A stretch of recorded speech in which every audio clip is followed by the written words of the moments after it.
Confused between Himalayan 450 and ADV 390? Which one should you choose? This video is for you. Both the bikes are great for touring. ADV 390 వచ్చేసి ఏంటంటే performance based bike, light weight గా ఉంటుంది, packed with electronics and sportive handling ఉంటుంది. Versus Himalayan 450 focuses on comfortable touring, good torque delivery. Compare to KTM, Himalayan 450 is heavier. Let's talk about power and performance.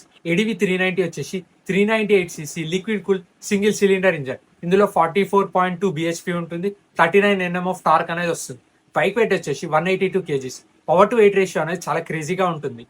Top speed వచ్చేసి 162 దాకా achieve చేస్తుంది. Mileage వచ్చేసి decent గానే ఇస్తుంది, 25 to 30 దాకా. ఇందులో slipper assist clutch, ride by wire, cruise control, traction control, cornering ABS, WB suspensions వస్తాయి, fully adjustable. ఇందులో క్విక్ షిఫ్టర్ వస్తుంది, 3 రైడింగ్ మోడ్స్ ఉన్నాయి, street, rain, off road. Fuel tank capacity వచ్చేసి 14.5 litres, 5-inch TFT display, Bluetooth connectivity, turn by turn navigation, clutch and brake levers ని adjustable గా ఉంటాయి.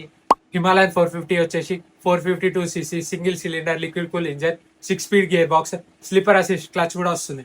Bike wait వచ్చేసి 196 ఉంటుంది, పక్కా హెవీగా ఫీల్ అనేది అవుతుంది. 40 bhp, 40 Nm of torque, 165 top speed అనేది అచీవ్ చేస్తుంది. మైలేజ్ వచ్చేసి 30 దాకా ఇస్తుంది.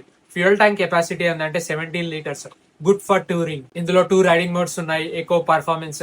ఎలక్ట్రానిక్స్ అంత తోపేం ఉండవు, ఎందుకంటే ట్రాక్షన్ కంట్రోల్ రాదు, కార్నరింగ్ ABS రాదు, క్విక్ షిఫ్టర్ రాదు. షోవా సస్పెన్షన్ సెటప్ అనేది వస్తుంది, 4-inch TFT display, Bluetooth connectivity, map navigation అనేది వస్తుంది. ఇందులో స్ప్లిట్ సీట్ వస్తుంది, good for pillion rider. Versus KTM ADV 390 లో ఏంటంటే సింగిల్ సీటే వస్తుంది, బట్ KTM ADV 390 సీట్ ఏంటంటే నారోవర్ గా ఉంటుంది. లెస్ హైట్ ఉన్న వాళ్ళు కూడా మంచిగా మేనేజబుల్ గానే ఉంటుంది. ADV 390 ఎవరు తీసుకోవచ్చు అంటే అగ్రెసివ్, పంచి, అడ్రెనలిన్ రష్ కావాలి, ప్యాక్డ్ విత్ ఎలక్ట్రానిక్స్ ఉంటే ఈ బైక్ ని ప్రిఫర్ చేసుకోవచ్చు. హిమాలయన్ 450 వచ్చేసి స్మూత్, కామ్, కంఫర్టబుల్ గా ఉంటుంది. Remember one thing, heavier persons కి అయితే బెటర్ సూటబుల్ గా ఉంటుంది, ఎందుకంటే ఇందులో టాప్ బాక్స్, టూరింగ్ లగేజ్ వేసుకుంటారు కదా. ఇఫ్ ఇన్ కేస్ కింద పడ్డది అనుకో అంత ఈజీగా లేపలేరు, స్ట్రగలింగ్ అనేది ఉంటుంది. ADV 390 ఆన్ రోడ్ ప్రైస్ వచ్చేసి 4.2 నుంచి 4.9 దాకా ఉంటుంది. హిమాలయన్ 450 ఆన్ రోడ్ ప్రైస్ వచ్చేసి 3.8 నుంచి 4.2 దాకా ఉంటుంది. దీని మీద మీ ఒపీనియన్స్ ఏంటి? Do let me know in the comments.